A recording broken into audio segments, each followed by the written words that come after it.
ಪ್ರಿಯ ಬಂಧುಗಳೇ, ನಮಸ್ತೆ. ಹೇಗಿದ್ರೆಲ್ಲರೂ ಬಂಧುಗಳೇ, ದೇಶಾದ್ಯಂತ ಭಾರೀ ಸಂಚಲನ ಮೂಡಿಸಿದ ನೀಟ್ 2026ರ ಪರೀಕ್ಷೆ ಪ್ರಶ್ನೆ ಪತ್ರಿಕೆ ಸೋರಿಕೆ ಪ್ರಕರಣ ಸಂಬಂಧ ನಾಸಿಕ್ನ ವಿದ್ಯಾರ್ಥಿಯನ್ನು ಈಗಾಗಲೇ ಬಂಧಿಸಲಾಗಿದೆ. ಈತ ತನ್ನ ರೂಪವನ್ನೆಲ್ಲ ಬದಲಿಸಿಕೊಂಡು ತಿರುಗ್ತಾ ಇದ್ದ. ಹಾಗಿದ್ರೆ ಈ ಪ್ರಕರಣದ ಮಾಸ್ಟರ್ ಮೈಂಡ್ ಯಾರು, ಎಷ್ಟು ಹಣವನ್ನು ಪಡ್ಕೊಂಡಿದ್ದಾರೆ ಅನ್ನೋದ್ರ ಬಗ್ಗೆ ನಾನು ನಿಮಗೆ ಸಂಕ್ಷಿಪ್ತವಾಗಿ ಹೇಳ್ತಾ ಹೋಗ್ತೇನೆ ಬಂಧುಗಳೇ. ಪರೀಕ್ಷೆಯೇ ಪ್ರಶ್ನೆ ಪತ್ರಿಕೆ ಸೋರಿಕೆ ಪ್ರಕರಣದಲ್ಲಿ ಭಾರೀ ಬೆಳವಣಿಗೆಯಾಗಿದ್ದು, ಮಹಾರಾಷ್ಟ್ರದ ನಾಸಿಕ್ನ ಇಂದಿರಾನಗರ ಪ್ರದೇಶದ ಶುಭಂ ಕೈರ್ನಾರ್ ಎಂಬ ಯುವಕನನ್ನು ನಗರ ಅಪರಾಧ ವಿಭಾಗದ ಪೊಲೀಸರು ಈಗಾಗಲೇ ಬಂಧಿಸಿದ್ದಾರೆ. ರಾಜಸ್ಥಾನ್ ಪೊಲೀಸರ ಖಚಿತ ಮಾಹಿತಿ ಮೇರೆಗೆ ಈ ಕಾರ್ಯಾಚರಣೆ ನಡೆದಿದೆ ಎಂದು ವರದಿಯಾಗಿದೆ. ಸೋರಿಕೆಯಾದ 2026ರ ನೀಟ್ ಯುಜಿ ಪ್ರಶ್ನೆ ಪತ್ರಿಕೆಯನ್ನು ಟೆಲಿಗ್ರಾಮ್ನಲ್ಲಿ ಖರೀದಿಸಿ ಹರಿಯಾಣ ಮೂಲದ ಖರೀದಿದಾರರಿಗೆ ಮಾರಾಟ ಮಾಡಿದ ಆರೋಪದ ಮೇಲೆ ಮಹಾರಾಷ್ಟ್ರದ ನಾಸಿಕ್ನಲ್ಲಿ BAMS ವಿದ್ಯಾರ್ಥಿಯನ್ನು ಬಂಧಿಸಲಾಗಿದೆ ಎಂದು ಹೇಳಲಾಗ್ತಾ ಇದೆ. ಪೇಪರ್ ಲೀಕ್ ಮಾಡಲು ಈತ 10 ಲಕ್ಷ ರೂಪಾಯಿ ಪಾವತಿಸಿದ ಎಂದು ಹೇಳಲಾಗಿದೆ.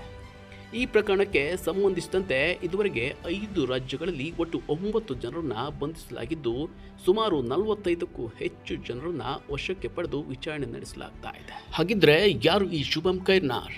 ಅಧಿಕಾರಿಗಳ ಮಾಹಿತಿ ಪ್ರಕಾರ 30 ವರ್ಷದ ಶುಭಂ ಕೈರ್ನಾರ್ ಭೂಪಾಲ್ನ ಬ್ಯಾಚುಲರ್ ಆಫ್ ಮೆಡಿಕಲ್ ಸೈನ್ಸ್ನ ವಿದ್ಯಾರ್ಥಿಯಾಗಿದ್ದಾನೆ.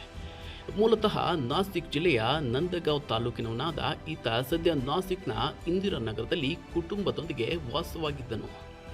ಮೇ 3ರಂದು ನಡೆದ ನೀಟ್ ಪರೀಕ್ಷೆಗಿಂತ ಕೆಲವು ದಿನಗಳ ಮೊದಲು ನಾಸಿಕ್ನಲ್ಲಿ ಈತನಿಗೆ ಗೆಸ್ ಪೇಪರ್ನ ಭೌತಿಕ ಪ್ರತಿ ಸಿಕ್ಕಿತ್ತು ಎನ್ನಲಾಗಿದೆ. ನಂತರ ಈತ ಅದರ ಸಾಫ್ಟ್ ಪ್ರತಿಯನ್ನು ಹರಿಯಾಣದ ವ್ಯಕ್ತಿಯೊಬ್ಬರಿಗೆ ಕಳುಹಿಸಿದನು.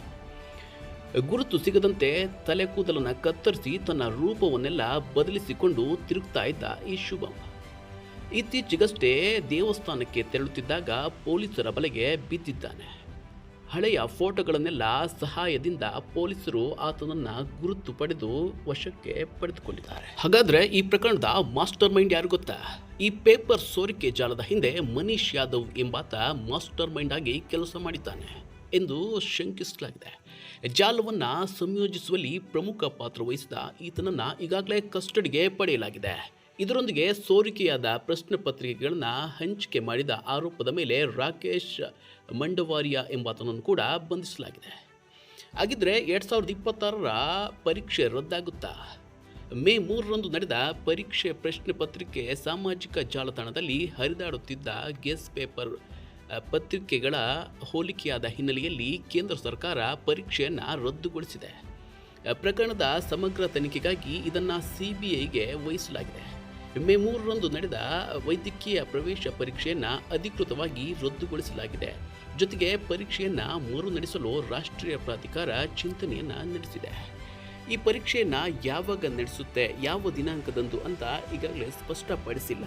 ಅದಕ್ಕೋಸ್ಕರ ವಿದ್ಯಾರ್ಥಿಗಳು ಮುಂದಿನ ದಿನಾಂಕ ಪ್ರಕಟವಾಗುವವರೆಗೆ ಕಾಯಲೇಬೇಕಿದೆ ಬಂಧುಗಳೇ.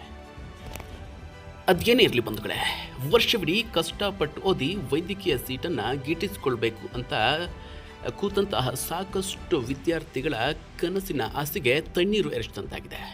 ಇಂತಹ ಕದೀಮರಿಗೆ ತಕ್ಕ ಶಾಸ್ತಿ ಆಗಲೇಬೇಕಿದೆ. ಕಾನೂನು ರೀತಿಯ ಶಿಕ್ಷೆಯನ್ನು ಕೂಡ ಕೊಡಲೇಬೇಕಾಗಿದೆ ಬಂಧುಗಳೇ.